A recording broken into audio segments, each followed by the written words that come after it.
Selamat pagi.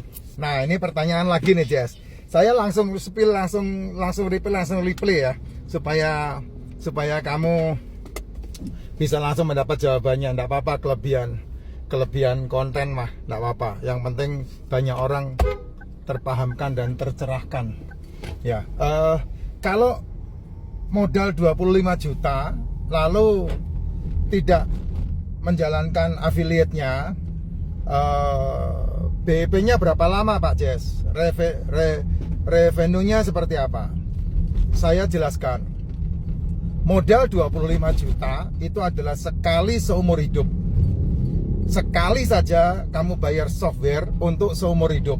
Software itu bisa diwariskan. Nah, yang kita beli itu, software itu adalah money management. Jadi tinggal softwarenya dicolok atau dibluetoothkan atau dikonekkan ke rekening kripto kita, ke rekening Binance kita. Nah, itu caranya seperti itu. Nah, ke rekening Binance kita ya tergantung berapa banyak rekening, berapa banyak kripto yang kita punya, USDT-nya berapa banyak kita.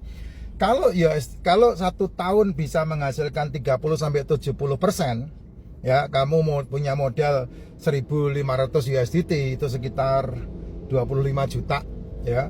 Modal itu 25 juta itu kamu jadikan USDT dan masuk ke rekening Binance-mu ya. Lalu dicolok dengan software yang kamu beli 25 juta itu. Jadi kalau seandainya dianggap total modal awal ya 50 juta itu, maka dalam waktu 10 tahun dengan keuntungan antara 30-70% per tahun, anggaplah keuntungannya 50% ya. Jadi 1,20 anggaplah 50% per tahun. 10 tahun itu kurang lebih kamu bisa mendapatkan 1M 10 tahun. Nah, kalau kamu berpikir investasi 25 juta dan kemudian 10 tahun bisa mendapatkan 1M, kamu udah puas, ya why not? Nggak masalah. Jadi karena seberapa besar yang kamu investasikan itu yang akan dikomponkan, diputer. Nah, semakin besar uangnya ya semakin besar hasilnya, karena bicara masalah investasi. Sama seperti kamu deposito 1 juta di bank, ya nggak dapat apa-apa. 1 juta di bank setahun dapat 2-3%, ya paling dapat berapa rupiah doang, habis buat administrasi, habis buat admin, dan kemudian ketika udah 10 tahun duitnya hilang. Kenapa kok hilang? Ya karena dimakan inflasi. Jadi jangan berpikir kalau kamu masukkan duit ke bank 10 tahun nanti berubah menjadi sekian banyak gitu. Jangan berpikir seperti itu, Jess. Karena apa? Karena kemakan inflasi. Loh kok bisa, Pak? Contoh yang paling gampang. Dulu kamu turn on, muter balik, kamu ngasih Pak Ogah itu berapa? Cepek kan? Polisi cepek terkenalnya kan. Sekarang bisa kamu bilang polisi cepek? Nggak bisa. Noceng aja nggak dilirik, bos. Ya, kamu ngasih cecing itu nggak dilirik. Noceng itu paling enggak 2.000. Nah, dari berapa perkiraan telinga saya bilang dengar polisi cepek kan baru kemarin sore aja. Sekarang uang cepek udah nggak ada artinya. Udah nggak bisa dipakai buat polisi cepek. 2.000, 1.000 aja nggak dilirik gitu. Ya 2.000. Bakso yang zaman dulu ada lagunya, abang tukang bakso marilah kemari. Berapa itu? Ayo, 200 perak. Sekarang bisa 200 perak dapat bakso? Nggak bisa. Itu namanya duitmu 10 tahun di bank nggak ada gunanya. Tapi kalau di sini karena kamu mengikuti aset digital yang namanya kripto ya, aset masa kini, teknologinya pun masa kini. Putin bilang zaman batu tidak hilang karena tidak ada batu, tapi karena teknologi berubah. Nah, kalau kamu tidak menjalankan jaringannya, hanya bayar softwarenya 25 juta, ya kamu dapat dari investasi kamu di bank kamu sendiri. Makanya saya bilang safety, legal, aman. Karena apa? Karena tahun 2019 Indonesia sudah mengesahkan kripto menjadi aset digital. Dan aman karena saya sarankan menggunakan BNB. Kenapa BNB? Karena penghasilannya BNB itu satu hari mencapai 355 miliar hasilnya. Jadi aman. Kayak sekarang kalau Bank Indonesia yang biru kembang Semanggi itu satu hari bank di Indonesia kan dia menggaji karyawannya saja dari administrasi. Jadi udah top banget kalau kamu menjadi nasabahnya mereka, aman gitu. Nah ini juga seperti itu. Keamanannya kenapa? Karena tidak ada praktek titip dana, duitnya ada di rekeningmu sendiri. Karena tidak ada praktek titip dana, duitnya di rekening sendiri, yang mengelola kamu, yang bisa mengambil kamu, ya makanya aman gitu.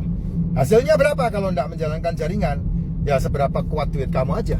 Kamu punya 1000 ya dapat 1000, kamu punya 700 ya dapat 1,4, 700 juga gitu. Tergantung seberapa besar duitmu, seberapa besar itu yang kamu dapat. Sesimpel itu sebetulnya ya. Nah itulah yang saya boleh sampaikan ke Pak siapa ini yang bertanya kalau tidak menjalankan jaringan. Nah kenapa jaringan itu bagus? Karena kalau jaringan kamu jalankan tanpa aset yang kamu masukkan pun, dengan modal 25 juta kamu bisa dapat cashback. Dari mana cashbacknya? Cashbacknya dari orang-orang yang menjalankan jaringan 25 juta juga, yang kemudian mereka mensponsori, merekomendasi, membangun affiliate bersama dengan teman-temannya dia, satu timnya dia, sehingga ada kebentuk kaki kanan kaki kiri. Nah kaki kanan kaki kiri itulah yang membuat orang-orang yang membeli software kan pasti trading, tidak mungkin tidak, pasti trading, tidak mungkin tidak gitu. Sehingga ada komisi 1%, komisi 0, sekian persen gitu. Kamu dapetin dari mana? Dari tradingnya mereka. Jadi karena ada bagi hasil yang didapatkan dari trading yang dijalankan oleh orang-orang yang kita kembangkan di jaringan kita. Contoh kayak saya nih, sekarang ini saya sudah double eksekutif. Double eksekutif, istri saya udah eksekutif. Double eksekutif itu 1000 di kanan, 1000 di kiri. 1000 poin ya, 1000 poin. 1000 poin kanan, 1000 poin kiri, itu double eksekutif. Nah kalau dihitung setiap poinnya itu, setiap poinnya dibagi 1,5, 1,5, 1000 dibagi 1,5 aja deh, saya dapat 75.000. Nah 75.000 kali itu berapa banyak itu? 1000 dibagi 1,5. Atau yang paling gampang 1000 dibagi 15. Sudah 1000 dibagi 15 saya dapat 750.000. Ayo hitung sendiri Jess, kanan kiri. Iku modalmu selawit juta langsung balik iku. Nah, dan itu enggak hanya saya yang kerja, tapi jaringan yang bekerja. Nah, itu yang disebut eksponensial ya. Membangun bisnis itu seperti itu. Kayak kamu punya bisnis, yang kerja siapa? Yang kerja karyawannya. Bosnya maintenance. Bosnya menjalankan program, sistem. Nah, itu dia. Nah, bedanya kalau perusahaan itu modalnya triliunan, miliaran ya. Kalau di sini kamu cuma punya duit 25 juta, kerjain dan kemudian hasilnya bisa diperjuangkan bareng-bareng. Nah, itu dia. Dan butuh waktu, nggak bisa langsung seandang seanyat. Oh, saya masuk 25 juta terus besok langsung dapat 1 miliar. Ah, tai kucing itu. Itulah orang-orang bodoh yang coba menjalankan bisnis tanpa ngerti apa yang harus dikerjakannya, cuma nuntut banyak aja. Nah itu kebiasaan kayak begitu itu dimiliki sama orang-orang yang plafon rezekinya rendah, plafon rezekinya di bawah, sehingga pengen cepat kaya. Nggak ada bisnis cepat kaya, percaya sama saya. Yang namanya bisnis kudu proses. Tidak ada orang bisa cepat kaya. Kamu piara tuyul aja nggak bisa cepat kaya, kecuali ketangkap sama tetanggamu digebukin ya. Tapi kalau kamu menjalankan sebuah bisnis, nah kamu pasti akan berhasil. Berhasilnya kenapa? Karena step by step, proses by proses. Saya di konten yang lain bilang minimal gagal 3 kali, bangkrut 3 kali kalau kamu menjalankan bisnis. Tapi kalau kamu udah punya 2 hal yang saya sebutkan di konten saya sebelumnya, yaitu belajar dari merantau, dan yang kedua punya mentor.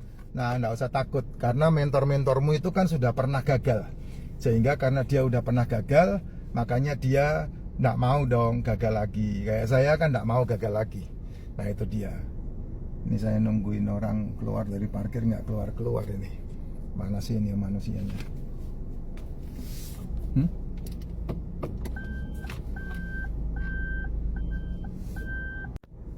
Gitu ya Jess. Nah semuanya tergantung dari kita. Keputusannya di dalam diri kita. Sama kok, kerja itu di dunia apapun sama. Kamu mencari manusia. Karena yang namanya bisnis, manusia mengembangkan manusia. Nah ketika kamu sadari ini, maka kamu orang yang berhasil dalam duniamu. Kalau enggak, kamu habis kerja, cari kerja lagi nanti. Sukses selalu.